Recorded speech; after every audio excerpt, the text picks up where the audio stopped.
तो वहीं पूर्व सीएम वसुंधरा राजे ने एक समारोह में इशारों में बिना नाम लिए कहा कि कई लोगों को पीतल की लौंग क्या मिल जाती है, वो अपने आप को सराफ समझ बैठते हैं। वसुंधरा राजे ने अपने इस बयान को खुद ऑफिशियल एक्स हैंडल पर भी शेयर किया है। तो बड़ी खबर आपको बता रहे, जहां पर एक कार्यक्रम में वसुंधरा राजे पहुंची हुई थी, जहां पर उन्होंने बिना नाम लिए इशारों में तंज कसा है और कहा कि कुछ लोगों को पीतल की लौंग मिल जाती है तो खुद को सराफ समझ बैठते हैं। और इसके बाद बकायदा उन्होंने इस बयान को एक्स हैंडल पर शेयर भी किया है। इसी वजह से, क्योंकि आपने अपने पैरों को धरातल पे रखने का काम किया है और ये असंख्य लोग, बहुत सारे लोग जो यहाँ बैठे हुए हैं वो इसी की वजह से बैठे हुए हैं। नहीं तो क्या होता है भाई साहब, ऐसे लोग बहुत सारे हैं, ऐसे लोग बहुत सारे हैं भाई साहब जिन्हें पीतल की लौंग कहीं मिल जाती है ना तो वो अपने आप को सराफ मानने लगते हैं। ऐसे लोग बहुत हैं। तो बादशाह से अपने को सीख लेनी चाहिए। और मैं आज यही कहना चाहूंगी कि चाहत बेशक आसमां छूने की रखो, चाहत बेशक आसमां छूने की रखो, लेकिन पांव हमेशा धरती पर रखो। ये सबसे बड़ी बात है भाई साहब। खड़ा है इसी वजह से, क्योंकि आपने अपने पैरों को धरातल पे रखने का काम किया है और ये असंख्य लोग, बहुत सारे लोग जो यहाँ बैठे हुए हैं वो इसी की वजह से बैठे हुए हैं। नहीं तो क्या होता है भाई साहब, ऐसे लोग बहुत सारे हैं, ऐसे लोग बहुत सारे हैं भाई साहब जिन्हें पीतल की लौंग कहीं मिल जाती है ना तो वो अपने आप को सराफ मानने लगते हैं। ऐसे लोग बहुत हैं। तो बादशाह से अपने को सीख लेनी चाहिए। और मैं आज यही कहना चाहूंगी कि चाहत बेशक आसमां छूने की रखो, चाहत बेशक आसमां छूने की रखो, लेकिन पांव हमेशा धरती पर रखो। ये सबसे बड़ी बात है भाई साहब।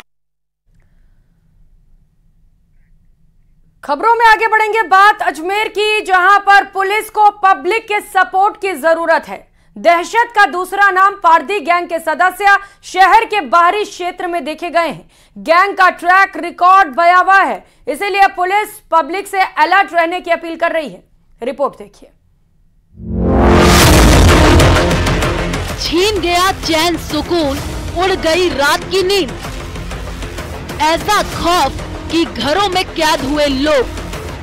अजमेर में पारदी गैंग की दहशत। कल ही पता चला है कि कोई है ना हमारे एरिया में पारदी गैंग करके कोई है। उसका खौफ तो बैठा ही हुआ है कि रात की गैंग है, कोई लड़के हैं बहुत सारे, 3-4 पहने आपस में प्लॉट खाली होते हैं, वहाँ जाके छुप रहे हैं। और वीडियो में जिस तरीके से बताया उस तरीके का बहुत डर बैठ। पूर्व पार्षद श्री चंद्रेश जी भाई साहब ने और भी मैसेजेस आए हैं ग्रुप्स के अंदर, तो ये एक बहुत अच्छी सजगता है। आज हमने भी ग्रुप को हमारे आपस में फॉरवर्ड किया है, लेडीज़ वगैरह को स्पेशली बोला गया है कि भाई आप तैयार रहें, अगर ऐसी कोई इन्फॉर्मेशन हो तो किशनगंज थाना में अपने को रिपोर्ट करनी है। पारदी गैंग की इत्तिला से अजमेर के बाशिंदों के दिन का चैन और रातों की नींद हराम हो गई। किशनगंज थाने से एक फ़ोन आया था, मोतीराम जी चौधरी है, उनका फ़ोन आया था और उनका ये कहना था कि एक गैंग है, पारदी गैंग है, वो इस क्षेत्र में सक्रिय हुआ है किशनगंज थाने के आसपास। तो उन फॉर कॉशियस उन्होंने जनता को जागरूक करने के हिसाब से उन्होंने वो वीडियो मुझे भेजे और निवेदन किया कि एक बार आपके जितने भी व्हाट्सएप ग्रुप हैं अपने क्षेत्र के, उनमें आप डाल दें, जिससे कोई भी गैंग, ऐसे कोई गैंग, ये 5-6 जन हैं गैंग में, तो कोई भी दिखे तो तुरंत इन्फॉर्म करें। दरअसल पुलिस के पास मंगलवार को कुछ सीसीटीवी फुटेज आए जिसमें 6 नकाबपोश बदमाश रात के अंधेरे में इलाके की टोह लेते दिखाई दे रहे हैं। बताया जा रहा है कि सभी बदमाश पारदी गैंग के सदस्य हैं।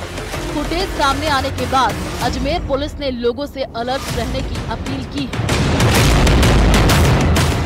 वीडियो वायरल हुआ था आउटर इलाके का, जिसमें कुछ 5-6 बदमाश है जो रात को चोरी के फिराक में घूमते हैं। ये इस तरह की जो गैंग होती है, एक पारदी गैंग है एमपी की, एक कड़िया गैंग है, ये इस तरह की रात के घरों में चोरी कर लेती है। इनके पास यदि कोई जाग हो जाती थी, ये बदमाशी भी कर सकते हैं, उसको लूट में भी कन्वर्ट कर सकते हैं। इसलिए मेरी आमजन से अपील है कि अपने घरों में थोड़ा जागरूक रहें। आसपास के यदि खाली कोई मकान है तो अपने संबंधित थाने को या संबंधित बीट कांस्टेबल को या जो भी समाज का अच्छा आदमी, उसे समय पर आप सूचना दें। अगर आप ये सोच रहे हैं कि अपराधियों में डर और आमजन में विश्वास का इरादा रखने वाली राजस्थान पुलिस क्यों पारदी गैंग को दबोचकर आम आदमी को खौफ निजात नहीं दिला रही, तो इसकी वजह समझिए। खौफ का दूसरा नाम है पारदी गैंग। वारदात के समय अगर परिवार का कोई सदस्य जल जाए तो पारदी गैंग उसे मौत के घाट उतारने में जरा भी नहीं हिचकिचाता। आरोपी पारदी जनजाति से है। चोरी, लूट और डकैती खानदानी पेशा है। हर परिवार में पीढ़ी दर पीढ़ी चलता है। पारदी गैंग के सदस्य पुलिस को चकमा देने में माहिर माने जाते हैं। गैंग के सदस्य को याद नहीं रहता कि अब तक वो कितनी घटनाओं को अंजाम दे चुके हैं।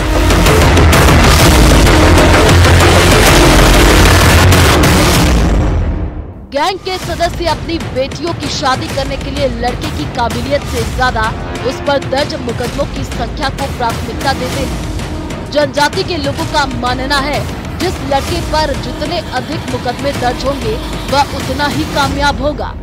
चोरी चकारी इनका धंधा है और हत्या करना गैंग के सदस्यों के लिए बेहद आम बात है। इसलिए पुलिस लोगों से अलर्ट रहने की अपील कर रही है।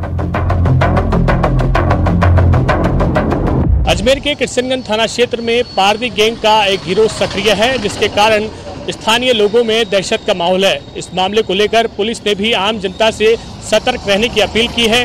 साथ ही अभी रामदेवरा के जाने वाले यात्रु भी लगातार अलग अलग मार्गों से गुजर रहे हैं। ऐसे में सभी को अलर्ट रहने की हिदायत भी यहाँ पर दी गई है। साथ ही अगर इस तरह के कोई गिरोह अगर किसी को नजर आता है तो तुरंत पुलिस को सूचित करने का यहाँ पर अपील भी की गई है। कैमरा पर्सन कौशल सेन के साथ अशोक सिंह, न्यूज़ 18 अजमेर। उधर सिरोही की ग्राम पंचायत जैला में राजस्व चोरी का मामला सामने आया। आरोप है कि करोड़ों रुपए की सरकारी जमीन को भूमाफिया के जरिए अतिक्रमण कर औने पौने दाम में बेच दिया गया। आलम यह है कि न्यायालय के आदेश की पालना भी नहीं की गई।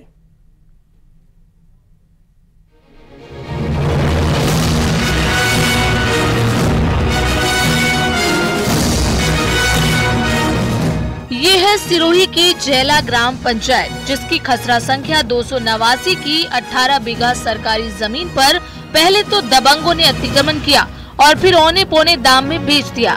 राजस्व चोरी के इस मामले की शिकायत कोर्ट में भी की गई, जिसके बाद तहसीलदार को अतिक्रमण खाली कराने के आदेश हुए।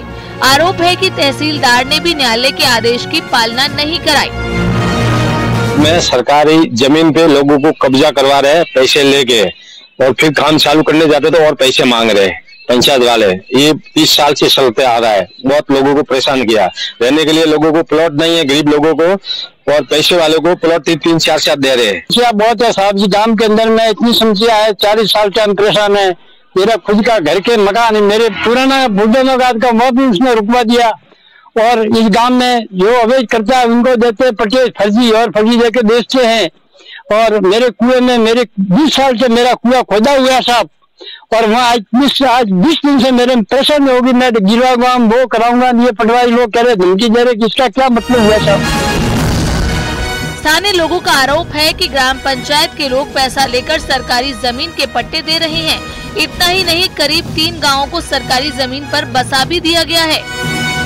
तो समस्या की तो बात करने जाए तो 2 दिन लग जाएंगे, लेकिन समस्या आप ही देख लो। काम के घूमने में बहुत समस्या है। लोगों के पास में पैसे खा लिए, पट्टे देते नहीं है किसी को। पैसे भी आज दे देते हैं तो बोलते हैं अब की बार हमको वोट दोगे तो पैसे प्लॉट मिलेगा, मतलब मिलेगा नहीं। हम लोग परेशान है। 33-50 साल में कोई प्लॉट भी नहीं दिया मेरे को। और मेरे आधा योजना मुकन पास हुआ था तो मेरे पास में जमीन नहीं थी, तो इस उप सरपंच ने साहब मेरा 27,000 पहले खाए और फिर ये 15,000 ये खाए। फिर मेरे को पता है ही नहीं, जमीन है ही नहीं, तो मैं क्या दूंगा। सरकारी जमीन पर अवैध कब्जे के खिलाफ की गई शिकायत पर कोर्ट ने अतिक्रमण को खाली करने की जिम्मेदारी तहसीलदार को दी, लेकिन वो भी भूमाफियाओं के सामने नतमस्तक नजर आए। न्यायालय द्वारा अतिक्रमण करने वालों को कोर्ट की बेदखली के आदेश भी हुए, लेकिन वो आदेश सिर्फ कागजों तक ही सीमित रह गए। सरकारी जमीन पर कोर्ट के आदेश के बाद अब माफिया आवासीय प्रस्ताव लाकर जनता को झांसा दे रहे हैं। पटवारी और आरआई ये केवल मात्र कागजों में खाना पूर्ति कर लेते कि आज हमने बेदखल कर दिया, लेकिन भौतिक रूप से अतिक्रमण मौके का भी यथावत है और जिसकी मॉनिटरिंग किया जाना आवश्यक है। अन्यथा ये अतिक्रमण मौके पर यथावत रहेगी और कागजों में चलेगा कि सब बेदखल कर दिया गया, लेकिन भौतिक रूप से बेदखल नहीं होता और एक्चुअली उस आदेश की क्रियान्वित भी नहीं। प्रदेश सरकार के मुखिया सरकारी जमीन को अतिक्रमण मुक्त कराने की मुहिम चला रहे हैं, लेकिन इस मुहिम को अमली जामा पहनाने वाले अधिकारी सिरोही में कार्रवाई को सरकारी आदेश तक ही सीमित कर अपनी जिम्मेदारी पूरी कर रहे हैं। रुक करेंगे उदयपुर से मिल रही बड़ी खबर का। मंदिर का हॉल और कमरा भरभरा कर गिरने की सूचना है। देवस्थान बोर्ड के अंडर में यह मंदिर आता है, जिसका हॉल और एक कमरा भरभरा कर गिर गया। लगातार बारिश के चलते यह हादसा हुआ है। उदयपुर में लगातार बारिश का सिलसिला जारी है। आज सिटी पैलेस के पास देवस्थान जो मंदिर मौजूद है, वहां पर एक हॉल और कमरा भरभरा कर गिर गया। तस्वीरें आपके टीवी स्क्रीन पर। हालांकि गनीमत रही कि कोई बड़ा हादसा नहीं हुआ, लेकिन इस मंदिर परिसर में कई लोग अपने परिवार के साथ निवास करते हैं और ये मंदिर देवस्थान के अधीन आता है। क्षेत्रवासी हिमांशु शर्मा ने बताया कि जर्जर अवस्था को लेकर कई बार देवस्थान विभाग को शिकायत भी दी गई, लेकिन इसके बावजूद कोई एक्शन नहीं लिया गया। विभाग की ओर से कोई कार्रवाई नहीं की गई। ऐसे में कभी भी बड़ा हादसा होने का डर सता रहा है। तो प्रदेश में इस साल रिकॉर्ड तोड़ बारिश हो रही है। मॉनसून की शुरुआत से ही भारी बरसात के बाद कई जिलों में जल भराव जैसी समस्याएं आ रही हैं। जगह जगह घरों में भी पानी भर चुका है। सबसे ज्यादा तबाही जोधपुर में देखने को मिल रही है। अपनी टीवी स्क्रीन पर आप प्रदेश के 5 जिलों की अलग अलग तस्वीरें देख पा रहे हैं कि किस कदर बारिश आफत बनी हुई है, जहां पर बारिश का बहाव काफी ज्यादा तेज है। कई लोग इस बारिश में बह जा रहे हैं, कई लोग लापता भी हो चुके हैं, कई लोगों की इस तेज बहाव में मौत भी हो चुकी है। ऐसे में लगातार प्रशासन आपसे अपील कर रहा है कि सुरक्षित रहें, घरों में रहें।